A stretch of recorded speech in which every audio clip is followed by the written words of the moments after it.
Eagles are better on a defensive line, additions they've made, guys coming back. They're certainly better at linebacker, not even close. That's absolutely an upgrade.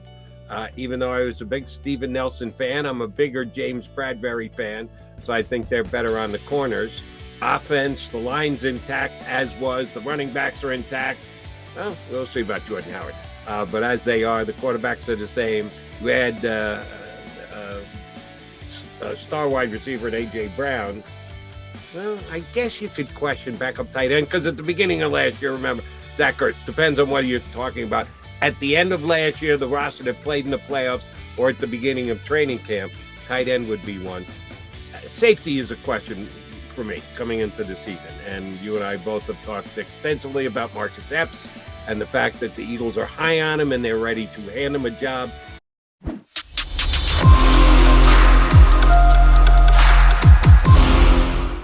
There he is. So we're up and ready to rock and roll for you guys. I was frozen. I didn't know what was going on there, Jody. I don't know if you or me, whatever. On me.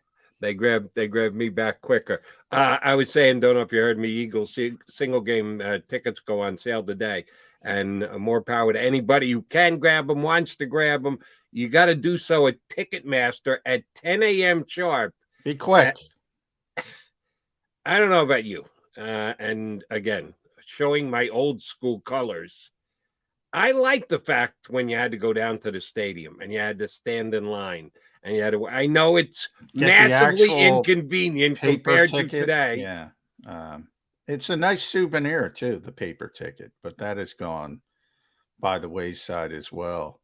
You know, regular season tickets for the Eagles, I mean, they're gonna go really, really quick. So to me, always the most interesting part. I don't. They hold back very few. Most of them obviously are season tickets, but I don't know the exact number. The most interesting thing to me every year, because of how we shifted in the NFL in general, but also the Eagles from the days of Westchester and Lehigh and moving training camp to the NovaCare complex. You know, back and you used to do shows from Lehigh. Did you do shows from Westchester? I don't know. That is slightly before my time. Yeah, I was a Lehigh I thought guy. So. You know, fans could go to practice, and now they can't. There'll be a select few VIPs, you know, sponsors, things like that at each practice, but the general public can't get into practice at the NovaCare complex, and that's just another sort of distance now that there didn't used to be. And they're down to one open practice at Lincoln Financial Field, which was never the same anyway, because you can't get as close. But they used to have two. Last year they scheduled two, and one was canceled because there was a hurricane. I forget which hurricane it was. Of course, it didn't end up being all that big of a deal, but they canceled it. And now we're down to one. So, and by the way, you got to pay to get in. Now it goes to charity, the Eagles Autism Foundation. Yeah. But I mean, I'm just saying, you know, for a family, I look at it for this side. NFL tickets are very expensive. So if you have a family of four, that's what, it's just unbelievable between the parking and the concessions and the tickets. And, you know, training camp was a time for people who maybe can't get tickets to take their family. And now that's gone. I've always thought that part of it's a little bit sad. Has been. And yes, I used to get on the Eagles' case more about it until it became commonplace around the National Football League that a lot of teams do this now. And some of the newer teams with newer facilities have a larger area where a select, and I use that word appropriately, select number of fans can come in, as you just said. VIP fans may be able to attend Eagles practices. Now it's a little bit more open to the public at some of the new facilities, but it's not like doing it on a college campus where you can get thousands to show up on any given day for a practice. A little more so at other teams' own facilities where they work out and where they have their preseason workouts. It's not what it used to be, Johnny Mac. As a No, it fan, isn't. I feel badly for those who made days of it. Shoot, I had guys call me and tell me they'd take a week vacation and get a hotel up near Lehigh to be able to go back and forth to go to camp for however many days in a row. There are that die-hard level of fans here in town, but if they're not accessible, they're not accessible. Yeah, well, it was fun, like a lot of things. I mean, being on a college campus and getting close to the players in a way as a fan you couldn't typically do. Depending on the college and the team I was covering, you would often see players riding bikes to the practice field and things like that. Just a completely different time. Um, but you're right, everything marches on and everything is monetized now. So, um, and because of the scale back in practices too, it just doesn't make sense to leave. And there's still certain teams that do it. I mean, Pittsburgh's still going to St. Vincent's or whatever it is, and um, it doesn't make sense to me because you're only there for a few weeks and you only have one practice a day. And when the Eagles made the ship way back, they made, Doug Peterson was sure to say, look, we have everything here. We don't have to haul it back there. But they were very intent on keeping at least two practices open. And then, as I said, that's already scaled back even further. And there's nothing you can do about it. But yeah, the days of Westchester and Lehigh were a lot more fun when it came to training camp. And that was the other uh, big news with the Eagles ticket sale, because they did confirm the opening of training camp is going to be July 26th, and that'll be the day the players report. So they probably won't be on the field to the next day, but um, so we have an official countdown to training camp as well. And we probably could have done that math for ourselves and been within a day, Yeah, one yeah, way or the but other. it's official now. It's No official. great surprise on that one. But yes, the Eagles have put the official stamp on it for the upcoming season. One quick note about doing camps away. I did get the benefit at one point during my couple of years outside of Philadelphia working in New York. I did get to go to Giants training camp, which was held in Albany, New York, That's a at, tough trip. Yeah. at the home of the Great Danes. I did not mind making the trip. Yeah, yeah. More Understand. so, more miles. Now it's on the New York State Thruway, so you're talking about 85 miles an hour. Not me. Up and down. That No, is you where, were of course, 95. yours 95. yours truly matriculated for 4 years as a Great Dane at Albany State. So when I went up, yeah, I knew the haunts to hit. Soon as practice is over and done with, I used to go back to the spots that I used to hang when I was an undergrad at Albany. So at least there was that. I'm sorry. Did you ever get any good feel for hot spots to get out to in Lehigh after Eagle practices? No, I wasn't here in the Lehigh Oh, days. you So never even did it. Okay. no, never even did it. I went to Westchester though when the Eagles practiced there. So yeah, I knew all the haunts there, and I have some stories that I cannot tell about certain Eagles players that shall remain nameless. But there you go. you know, it's tougher with the ladies when the Eagles show up. Let's put it that way. Yeah, you find you drop down a couple of rungs on the ladder of availability when National Football League guys show up. I know exactly where you're coming from. All right, so we do have some countdowns working. Countdown to the first game, countdown to the opening of camp, countdown to the Eagles putting their undefeated record out there, enjoying practices with the Dolphins and the Browns, both on the roads this year, which Johnny Mac's going to have to find the hotspot haunts in Berea, Ohio. Did you go there a couple of years ago? Did they not do the joint practice thing with the Browns? No, I don't think so. Okay, But I all wasn't right. there. I typically don't travel to the preseason road games, although this year might have to because of the joint practices. But we'll see how that shakes out. But um, I do remember vaguely that they had a preseason game out there. I don't remember joint practices, though. I think they You did. might be right. It all runs together. I remember all the joint practices here, which has been New England a couple times, Baltimore a couple times, Miami a couple times, similar teams. And then the Jets last year. That was an easy trip, obviously, up the turnpike. And they don't have the Jets this year. It is going to be Miami and Cleveland for their 2 joint practice sessions. All right, J Mac, here's a question I wanted to ask you because somebody asked me about it last night on my show on WIP about the Eagles and the one position right now, offense and defense, that you might project as a non-strength. The Eagles are better on a defensive line, additions they've made, guys coming back. They're certainly better at linebacker, not even close. That's absolutely an upgrade. Even though I was a big Steven Nelson fan, I'm a bigger James Bradbury fan, so I think they're better on the corners. Offense, the line's intact, as was. The running backs are intact. Well, we'll see about Jordan Howard. But as they are, the quarterbacks are the same. You add star wide receiver in A.J. Brown. Well, I guess you could question backup tight end because at the beginning of last year, remember, Zach Ertz, depends on what you're talking about. At the end of last year, the roster that played in the playoffs or at the beginning of training camp, tight end would be one.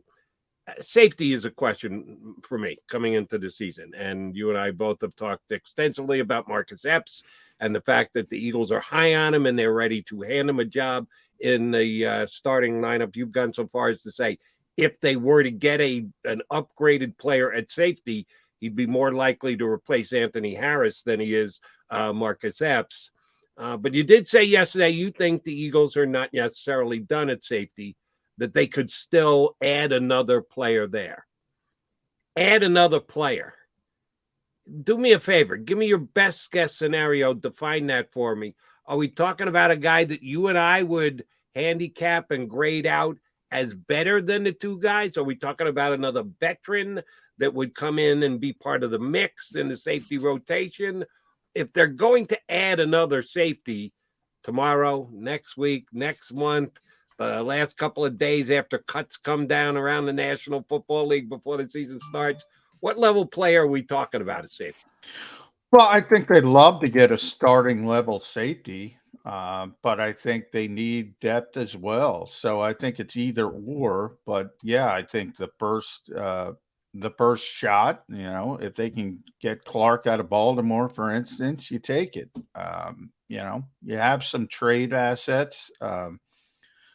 The Ravens aren't typically one of those teams looking for offensive linemen. They generally have a pretty good offensive line. So maybe some of your depth there doesn't match up with Baltimore. They do need receivers. I don't know what they think of Jalen Reagor, but, you try to, say, hey, this guy was a first round pick. Did you like him in the draft? Reclamation project, all that stuff. You play in the people's egos. The problem there is Baltimore's also a very smart organization. It's not like you're going to pull the wool over Eric DeCosta's eyes like Howie Roseman has done to certain GMs over the years. So it's tough to find sort of a match with the Eagles' depth pieces and what the Ravens might want. But if they could get that type of player,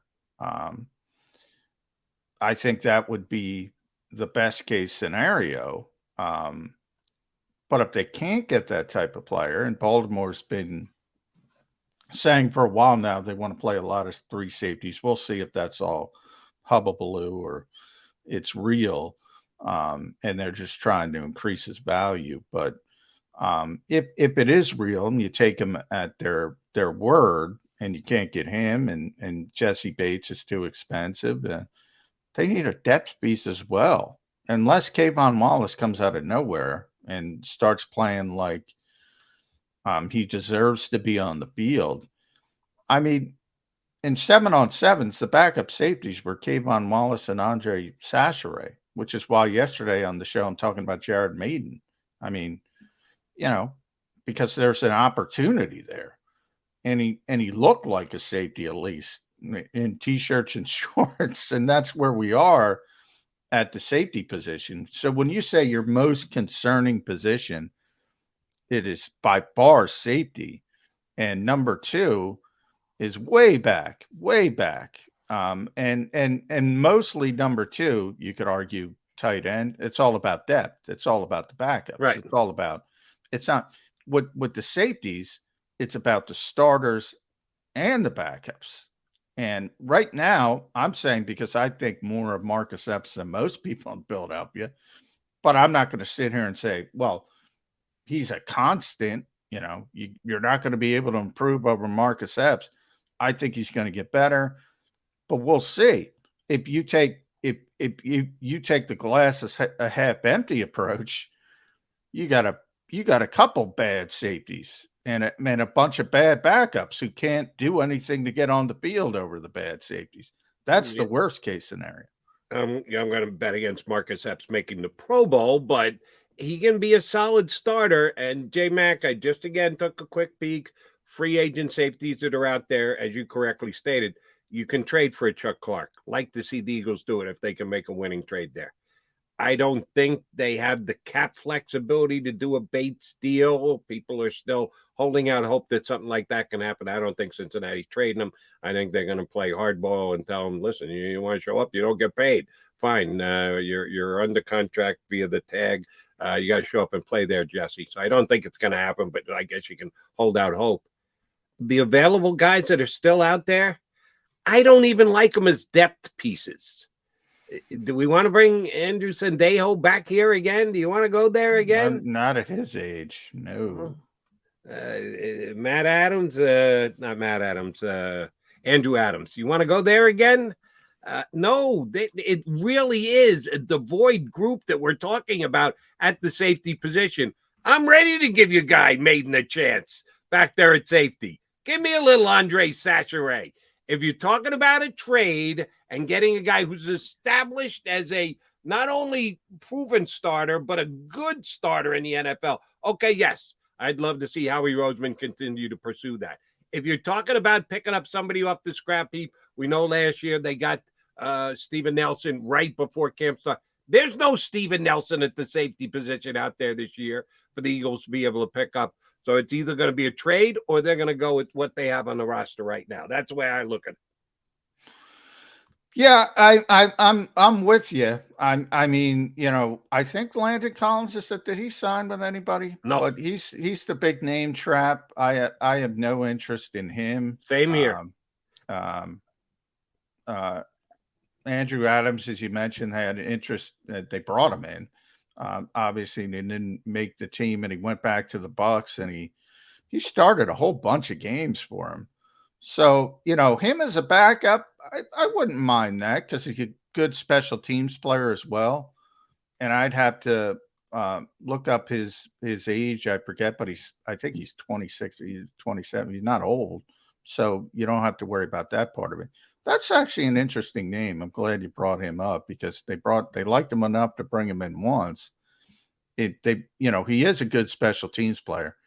And he started a bunch of games for a really good team. Now, because of injuries, Antoine Winfield, Jordan Whitehead obviously wasn't going to be out there. But as a backup, I wouldn't necessarily mind Andrew Adams being back. But yeah, I mean, I'm not going to cry if they don't go in that direction. And I think Tart is out there. I don't think he's been maybe a spot starter in the past, but he's not anything to get excited about. Yeah, I mean, there's nothing basically on the free agency market. So it would have to be a trade. And there's probably some, maybe I'll do some research today and we can talk about it again tomorrow. There's probably, some guys deeper on the depth chart where teams are deep at safety that maybe you could spin up in a trade that way. There always is, but it's clearly a need for the Eagles and clearly the biggest need right now for the Eagles. I'm telling you, John, this is just my read from afar, judging the Eagles. And since Howie Roseman re-entered the picture as the general manager after being in abstention during the Chip Kelly era, just analyzing the way they go about doing roster construction. I don't think they're going to make a move for a safety. I think they're going to go with what they have here. The only way that they add a new body to the safety mix will be that last week of preseason. If the wrong guy for a team, numbers crunch, blah, blah, blah, a guy the Eagles had highly rated coming out of the draft, just happens to show up on the waiver wire, I think they could be claiming a guy like that, which, by the way, the waiver claims, remember, go in order of last year's standings from the bottom up, which means the Eagles are not going to have first grab since they were a winning team. That's the only way I think they're going to add Yeah, another body. that's how they got Andre Sacheret. I mean, last year on the waiver wire. So yeah, that could be the way it goes. And that, Mac McCain's another one like that. Players you like, and yeah, they get cut, and they're generally younger and maybe not that high profile. But I do agree with your original premise. Their hope is you can't have anything. Right? You can't have everything, right? You can't. They've added significant talent. We talk about it all the time. The AJ Browns, the Bradburys, the Reddicks, the Davises, the Deans, and the draft. Pretty significant talent. You can't have a Pro Bowler at every position. I agree with your thought process that the hope is Marcus Epps seizes the job next to Anthony Harris. Anthony Harris plays like Anthony Harris, good, not great, probably average, not below average. And Kayvon Wallace becomes a competent third safety. I think that's their hope. But as Howie often says, hope is not a strategy. So you got to see how it plays out.